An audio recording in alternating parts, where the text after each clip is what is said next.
कुछ लोग मतलब पिछुआल थे तो कमेटी के कुछ मेंबर लोग आए हुए हैं। तो शुरू में तो नहीं थे, तारी वाली का नाम गा दिए हैं, लेकिन मुखरा फिर से गा रहे हैं। गा दीजिए, फरमाइश है। आ जाइए सभी लोग, आ जाइए, आ जाइए, कार्यक्रम समाप्त है। तारी वाली तारी पियादा, अरे एक नंबर पर का पिया करवाने हम। तार वाला तारी द खजूर वाला कम।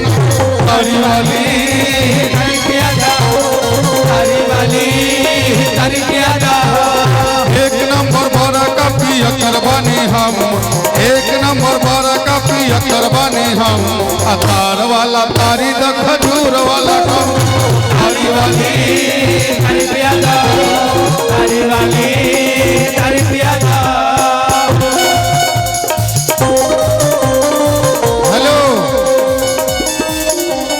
और तारी जो होता है, दारू के एगो छोटका पीजिएगा तो तनका नशा लग जाएगा, लेकिन तारी थोड़ा सा ज्यादा पीना पड़ता है। हाँ, फर्क कितने हैं? अरे तनिका से ना काम चली थैले से पिए, बोतल से ना काम चली थैले से पिए। अरे तारी वाली तारी पियादा, तारी वाली तारी पियादा। तनिका से ना काम चली थैले से पिए, बोतल से ना काम चली थैले से पिए। चलो दीपी यादा हमके ढार के डरम, चलो दीपी यादा हमके ढार के डरम। तार वाला तारी द खजूर वाला, तारी वाली तारी पियादा, तारी वाली तारी पियादा। हेलो, गाना तो बहुत लंबा है, लेकिन एगो हिट गाना अभी बचा हुआ है, वो न सुना रहे हैं। बिल्कुल बिल्कुल। आप लोग बैगन में जाइएगा, मकई खगड़िया में तो खैर मकई नामी है। मकई में भेज दे की नहीं, इन लोग को मुखिया जी इसको फंड दिलवाइए, मकई को नहीं। पूरे बिहार में खगड़िया में सबसे ज्यादा मकई के खेती होता है, हम देखे हुए हैं। अरे नहीं काटेगी तो कम से कम कुछ लोग के मकई में भेज देते हैं और कुछ लोग के बैगन में भेज देते हैं। बैगन में भेजिए, सब्जी ठीक रहता है। अरे आई हो दादा, आई हो दादा, मुखिया बैगन में बोलावता। आई हो दादा, मुखिया बैगन में बोलावता। आई हो दादा, मुखिया बैगन में बोलावता। आई हो दादा, मुखिया बैगन में बोलावता। कबो पन सौआ कबो न मारी देखावता। कबो पन सौआ कबो न मारी देखावता। आई हो दादा, मुखिया बैगन में बोलावता। आई हो दादा, मुखिया बैगन में बोलावता।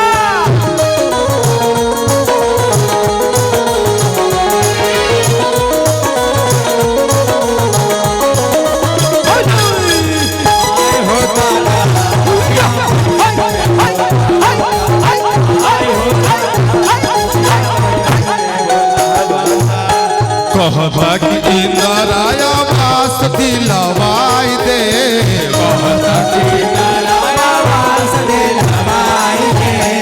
अंगना में तारा चापा कॉल धसवाई दे। अंगना में तारा चापा कॉल धसवाई दे। कहता कि इंदराया वास दिलवाई दे। अंगना में तारा चापा कॉल धसवाई दे। अरे हर घड़ी चोलिए कटोलिए निहारता। हर घड़ी चोलिए पेटोलिए निहारता। आई हो दादा, मुखिया बैगन में बोलावता। आई हो दादा, मुखिया बैगन में बोलावता।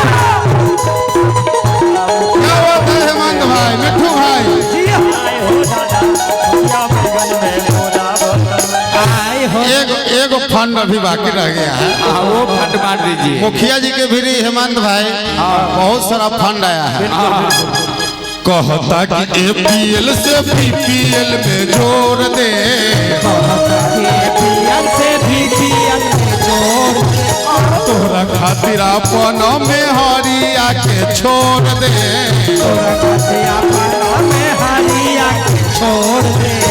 कहता कि APL से BPL में जोड़ दे। तोरा खातिर अपन में हारिया के छोड़ दे।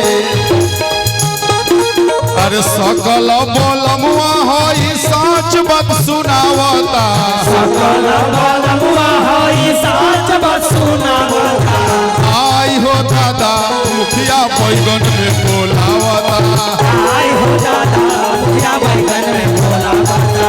आई हो दादा मुखिया बैगन में बोलावता। आई हो दादा मुखिया बैगन में बोलावता। अब रिकॉर्ड